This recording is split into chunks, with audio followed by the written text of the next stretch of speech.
Shalom saudara-saudaraku, kembali kita bertemu dalam perenungan firman Tuhan secara online tentang kabar baik.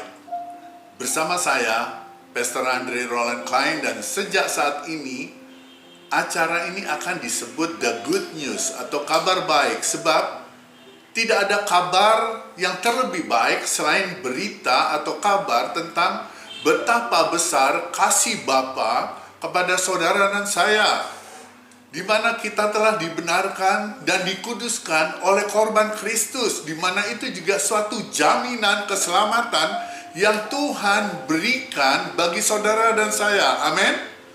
Untuk itu saya ingin menyapa semua jemaat House of Grace, The Kingdom of God, dan juga para pemirsa anak-anak Tuhan dimanapun Anda berada. Saya berdoa kiranya berkat, perlindungan, penyertaan Tuhan Yesus selalu tercurah dalam kehidupan saudara berlimpah-limpah. Haleluya. Baik saudara-saudaraku, sebelum kita merenungkan bersama firman Tuhan, maka terlebih dahulu marilah kita berdoa.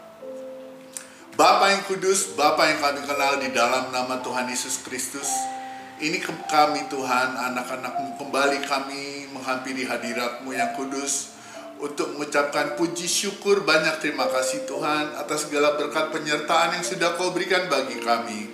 Bapa, pagi hari ini kami ingin mendengarkan suara isi hati-Mu. Mari nyatakan isi hati-Mu bagi kami Tuhan, sehingga kami boleh lebih lagi mengerti apa yang menjadi mau-Mu dalam hidup kami. Terima kasih Tuhan Yesus, terima kasih Bapa. Di dalam nama Tuhan Yesus Kristus kita sudah berdoa dan mengucap syukur. Yang percaya katakan amin.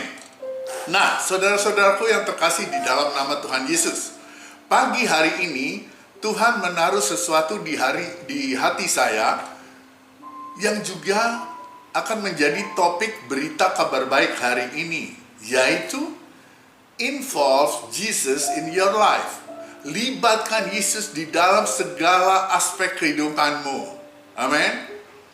Saudaraku, sudah hampir setahun kita melalui masa pandemi ini, di mana diperkirakan sejak Agustus 2019 di Cina, dan ledakannya terjadi pertama di Wuhan pada Januari 2020. Banyak sekali orang yang terdampak dengan pandemi ini, baik cara kita menjalani kehidupan yang dulu normal, sekarang menjadi abnormal.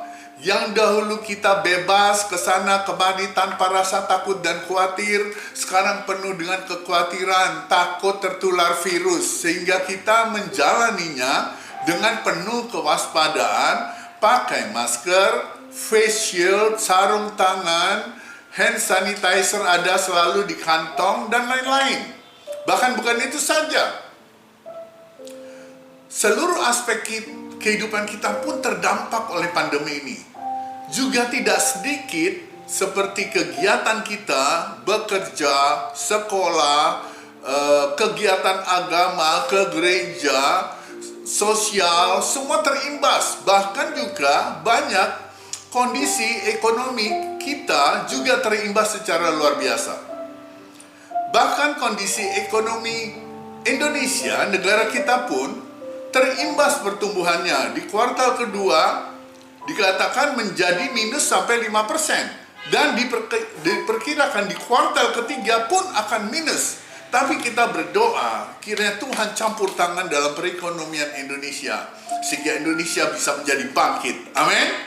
Ya, kalau kuartal ketiga minus, berarti Indonesia akan masuk dalam masa resesi, di mana terjadi krisis ekonomi, daya beli nggak ada, pengangguran naik, krisis kesehatan, bahkan diperkirakan nanti akan datang masa-masa yang sulit, masa-masa yang sukar. Nah, manusia kemudian bersiap-siap untuk mengatasi hal-hal seperti itu.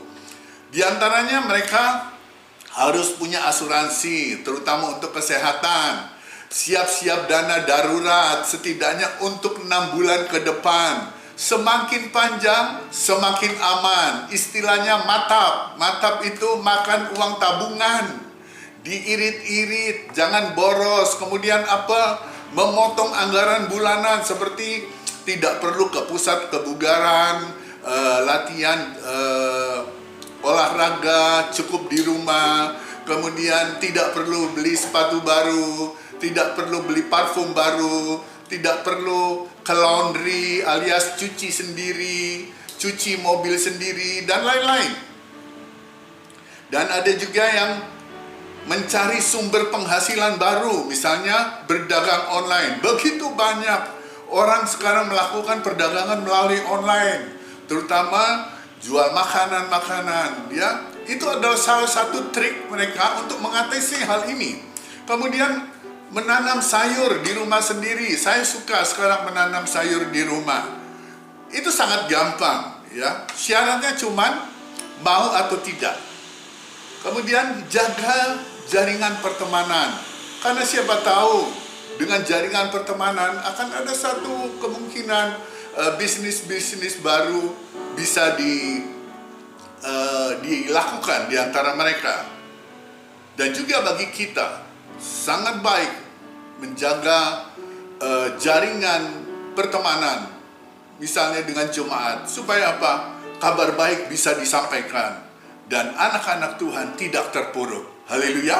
Kemudian ada juga mungkin yang mau investasi kalau ada duit. Jangan pakai kartu kredit kalau tidak perlu, saudaraku. Jangan sakit alias jaga kesehatan. Itulah hal-hal yang banyak dikerjakan orang dalam mengatasi pandemi dan kesukaran ini.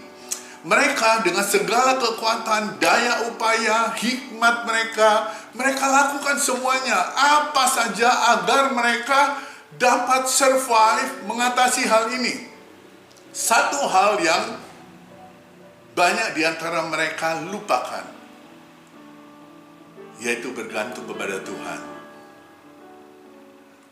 Kalaupun mereka bergantung, hanya separuh-separuh. Banyak mereka katakan, ya saya kan sudah berdoa, saya kan sudah puasa, benar. Tetapi, engkau percaya atau tidak? Apakah engkau bimbang?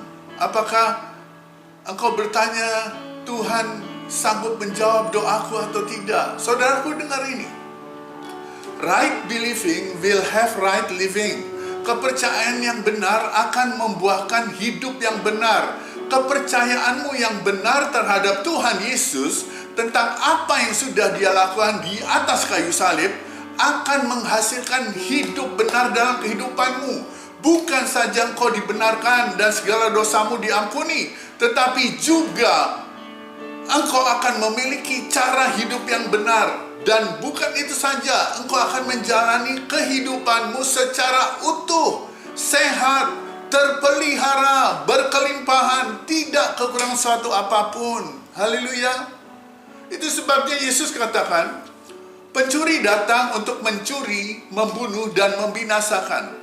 Aku datang supaya mereka hidup dan memilikinya dengan berkelimpahan. Saudaraku, Yesus datang untuk memberikan kita hidup.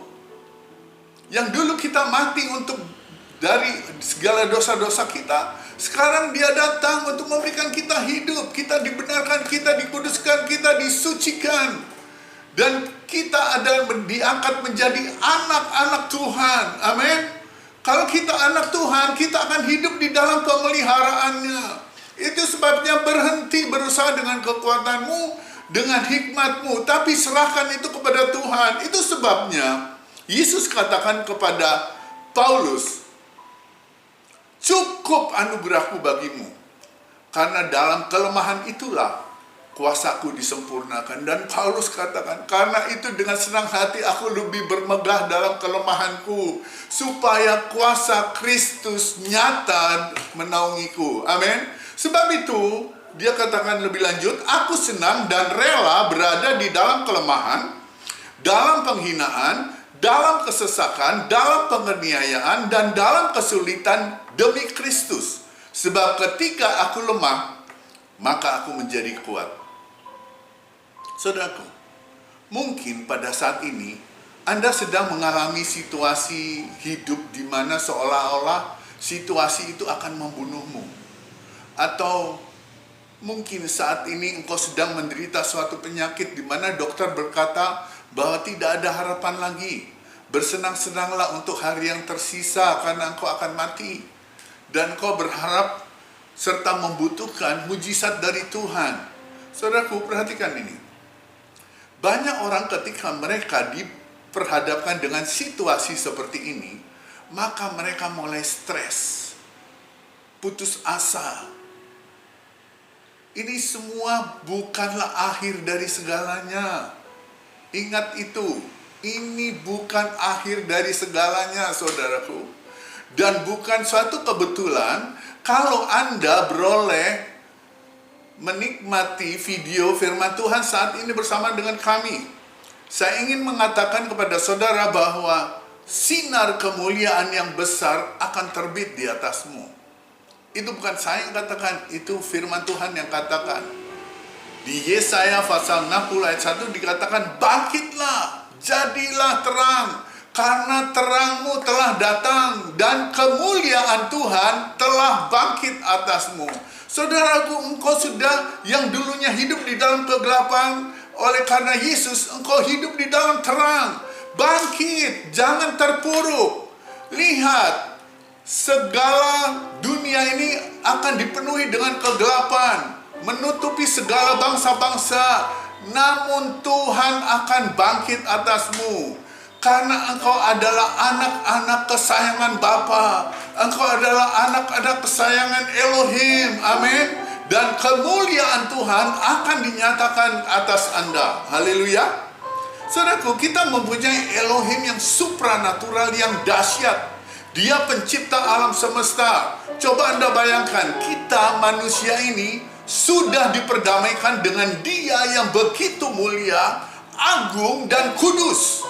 Dan bukan itu saja, Dia akan memimpin Anda untuk melakukan hal-hal yang jauh melampaui kemampuan alami Anda sendiri.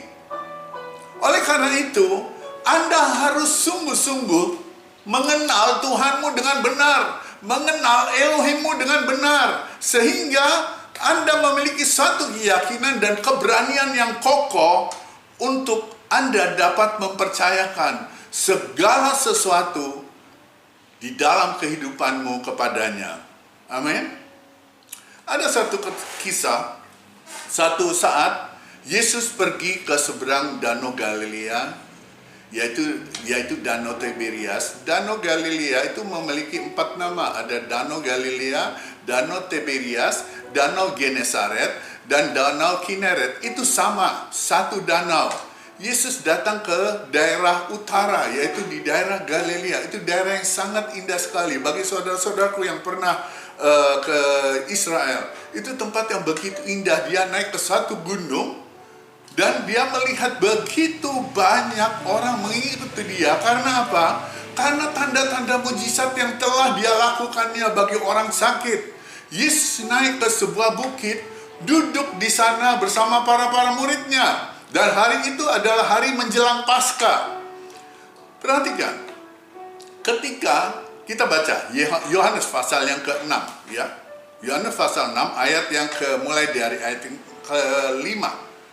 Dan ketika Yesus melihat orang banyak itu datang kepadanya, berkatalah dia kepada Filipus, "Di manakah kita dapat membeli roti supaya mereka bisa makan?" Saudaraku, ketika Yesus mempertanyakan itu kepada Filipus, apakah berarti dia akan membeli roti? Tidak. Perhatikan di ayat yang berikutnya. Yesus mengatakan hal itu untuk menguji Filipus, karena dia sendiri tahu apa yang dia lakukan segera. Saudaraku, perhatikan, ketika Tuhan bertanya sesuatu kepadamu, jangan bingung. Percayalah bahwa Dia, Elohimmu, Tuhanmu, tahu apa yang akan dia lakukan. Haleluya. Tapi apa jawab Filipus? Filipus menjawab kepadanya, "Roti seharga 200 dinar pun tidak akan cukup untuk mereka, sekalipun mereka masing-masing menerima sepotong kecil saja." Itu jawaban Filipus. 200 dinar itu duit yang sangat banyak, saudaraku, di zaman itu. Itu adalah gaji seseorang untuk kurang lebih 8 bulan. Karena satu hari upah seorang di sana adalah 1 dinar. Dan di sini dikatakan 200 dinar. 200 dinar itu duit yang sangat banyak. Amin. Tapi dia katakan itu tidak akan cukup untuk mereka, walaupun mereka mendapatkan sepotong kecil saja. Saudaraku, perhatikan ini. Ketika Elohim menemui Musa di padang gurun Sinai, waktu itu Musa mengembalakan domba-domba mertuanya, yaitu siapa? Yitro, atau juga disebut Rehuel. Rehuel itu artinya sahabat Elohim. Musa meninggalkan Fir'aun, meninggalkan kedudukannya sebagai putra mahkota Mesir dan semua apa yang dia milikinya, dan menjadi penggembala domba. Musa tidak memiliki apapun yang tersisa. Dan ketika Elohim menjumpainya dalam rupa api di semak belukar yang terbakar, dia panggil Musa, Musa, Musa. Dan Musa menjawab, ya ini aku. Lalu Elohim berkata, jangan mendekat, tanggalkan kasutmu, karena tempat ini kudus. Akulah Elohim leluhurmu, Elohim Abraham, Elohim Ishak, dan Elohim Yakub. Musa pada saat itu gemetar.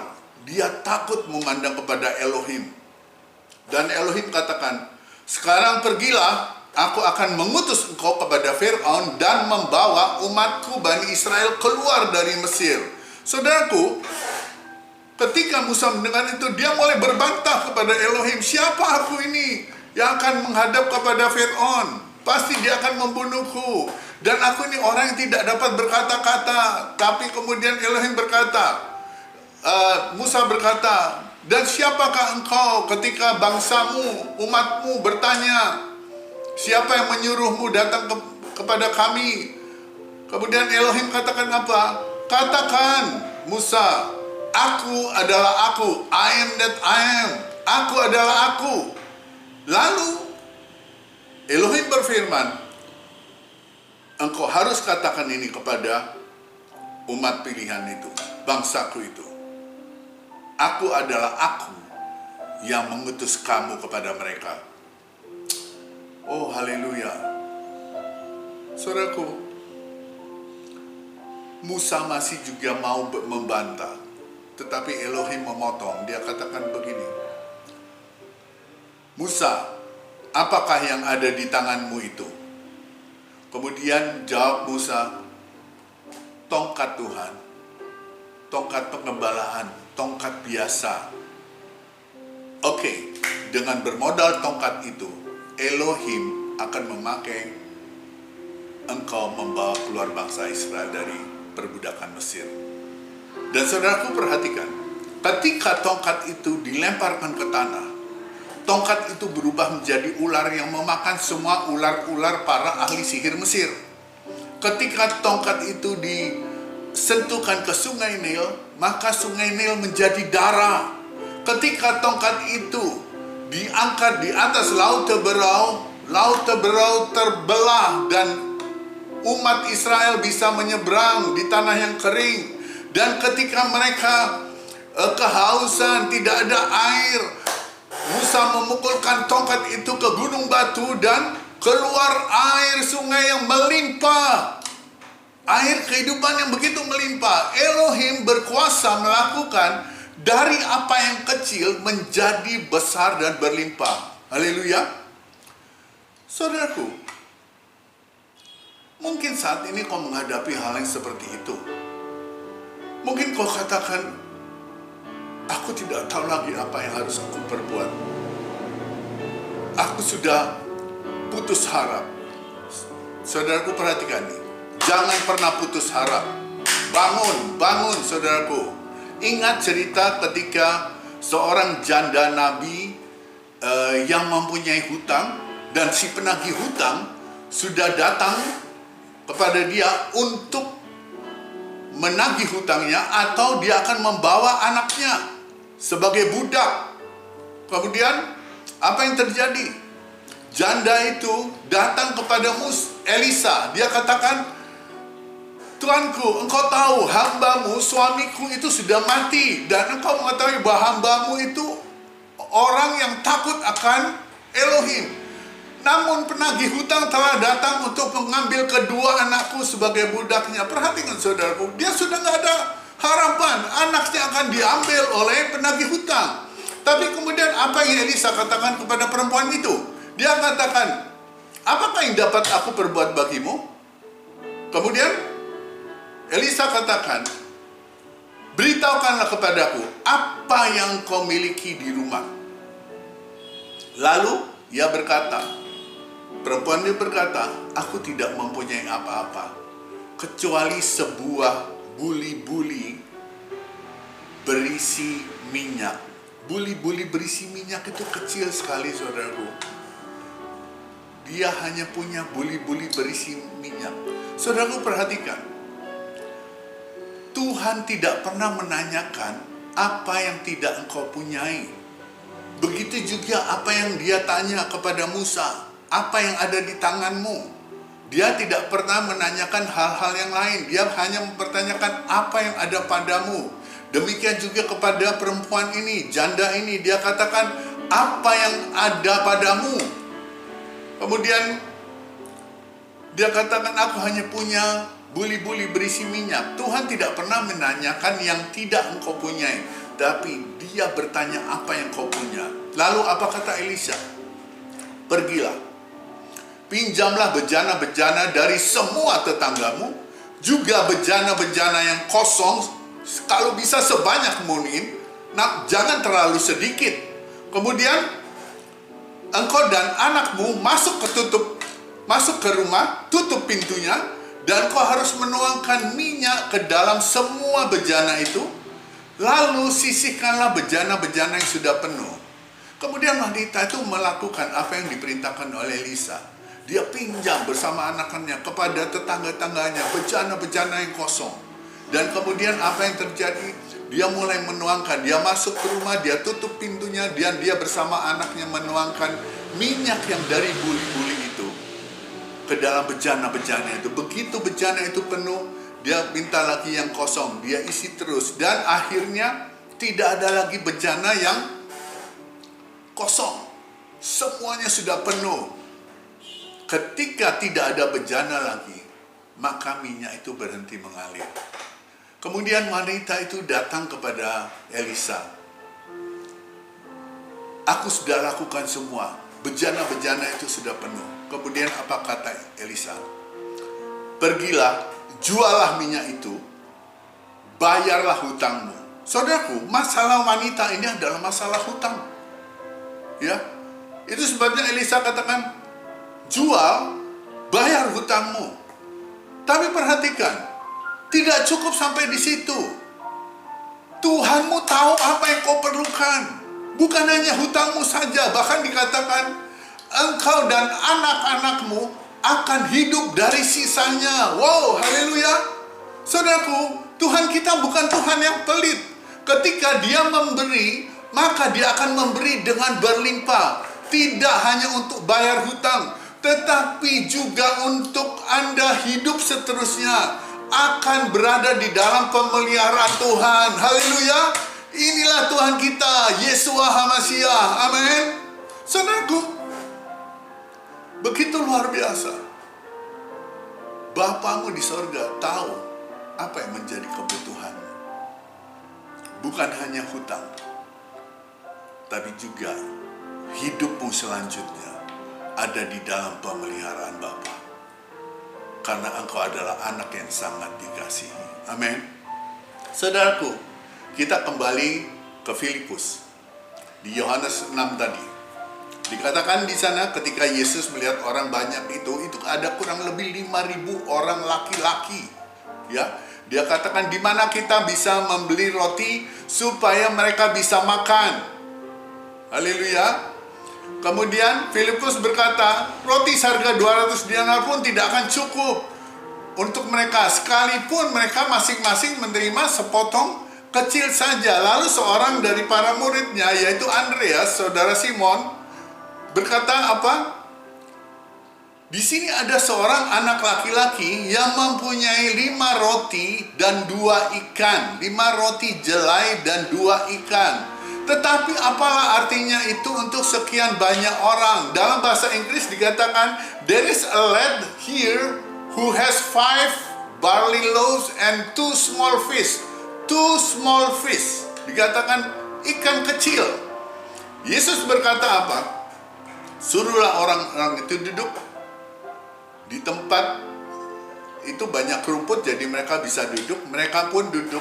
Jumlah mereka 5.000 orang laki-laki, tidak terhitung wanita dan anak-anak. Saudaraku, perhatikan, setelah Yesus menerima roti dan 2 ikan, ia mengucap syukur dan dia mulai membagi-bagiannya kepada para muridnya. Saudaraku, pelipat gandaan itu terjadi di tangan Yesus.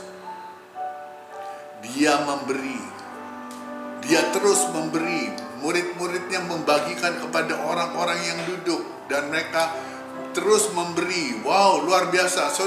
Saudaraku, hanya bagaimana hanya dengan 5 roti 2 ikan, Yesus terus memberi, sedangkan di sana ada 5.000 orang laki-laki. Bahkan tidak terhitung wanita dan anak-anak, itu bisa sekitar 10.000 sampai 12.000. Tetapi Yesus terus memberi. Ketika murid kembali kepada Yesus, tangan Yesus selalu penuh, tidak pernah kosong. Haleluya. Dikatakan di ayat yang ke-11, roti dan ikan itu terus selalu ada, sebanyak yang mereka inginkan selama mereka masih lapar. Terus Yesus memberi. Haleluya. Jadi saudaraku, masalahnya bukan pada Tuhan, tetapi pada dirimu, pada diri kita sendiri. Seringkali kita membatasi Tuhan dengan kepercayaan kita. Percayakan sepenuhnya kepada Tuhan. Amin. Di ayat yang ke-12 dikatakan apa? Setelah mereka kenyang, dia berkata kepada para murid-muridnya, kumpulkanlah potongan-potongan sisanya agar tidak ada yang terbuang. Kemudian mereka mengumpulkan dan mengisi 12 keranjang dengan potongan-potongan roti dan ikan itu. Itulah yang tersisa sesudah mereka makan dengan kenyang. Saudaraku, Tuhan Yesus tidak pernah sedikit-sedikit ketika dia memberi. Dia memberikan dengan limpahnya dalam kehidupanmu. Saudaraku, seringkali kita bersikap seperti Filipus yang melihat besarnya kebutuhan kita sehingga membuat kita bimbang dan merasa gak mungkin bisa dipenuhi. Atau kadang-kadang kita bersikap seperti Andreas yang melihat betapa sedikitnya apa yang kita miliki gak mungkin cukup memenuhi kebutuhan kita, dan membuat kita menjadi bimbang dan tidak percaya. Saudaraku, berhenti melihat kepada besarnya kebutuhanmu atau besarnya masalahmu. Berhenti memandang kepada betapa kecilnya yang kau miliki, tapi marilah pandang pada Yesus, si penyedia itu, Yehova Jireh, Allah yang menyediakan. Maka engkau akan melihat kelimpahan dalam kehidupanmu. Percayalah kepadanya. Amin. Percayalah kepada Tuhan. Lakukanlah yang baik. Diamlah dan tenanglah. Jangan panik. Dan berlakulah setia. Bergembiralah karena Tuhan. Serahkan hidupmu kepada Tuhan dan percayalah, Ia akan bertindak. Dan Ia akan memberikan kepadamu apa yang diinginkan hatimu. Haleluya. Modal kita hanya satu, percaya. Haleluya. Dia adalah Elohim, penguasa, pencipta langit dan bumi, alam semesta. Dia sanggup mengadakan dari yang tidak ada menjadi ada. Kenapa engkau bimbang? Itu sebabnya Yesus katakan, jangan kamu khawatir tentang hidupmu, tentang apa yang kau akan minum, makan atau pakai. Lihatlah burung-burung di udara. Mereka tidak menabur dan tidak menuai, tetapi diberi makan oleh Bapamu. Apalagi kamu, hai orang yang kurang percaya. Bukankah kamu lebih berharga daripada burung-burung itu? Yesus mati untuk segala dosa-dosamu agar engkau hidup. Dan engkau memiliki hidup itu berkelimpahan. Bukan hanya hidup rohanimu, tetapi juga hidup jasmanimu akan selalu dalam pemeliharaan Tuhan. Haleluya. Tuhan Yesus memberkati. Mari kita berdoa. Bapa, kami bersyukur untuk kasih-Mu yang begitu besar dalam hidup kami. Terima kasih untuk isi hati-Mu Tuhan. Kami tidak akan lagi panik, kami tidak akan lagi takut.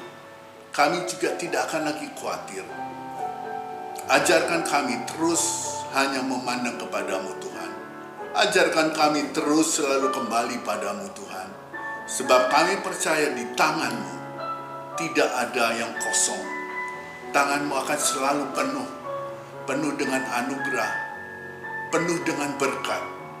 Penuh dengan pemeliharaan yang kami perlukan. Terima kasih Tuhan Yesus, terima kasih Bapa. Hanya di dalam nama Tuhan Yesus Kristus kami sudah berdoa dan mengucap syukur.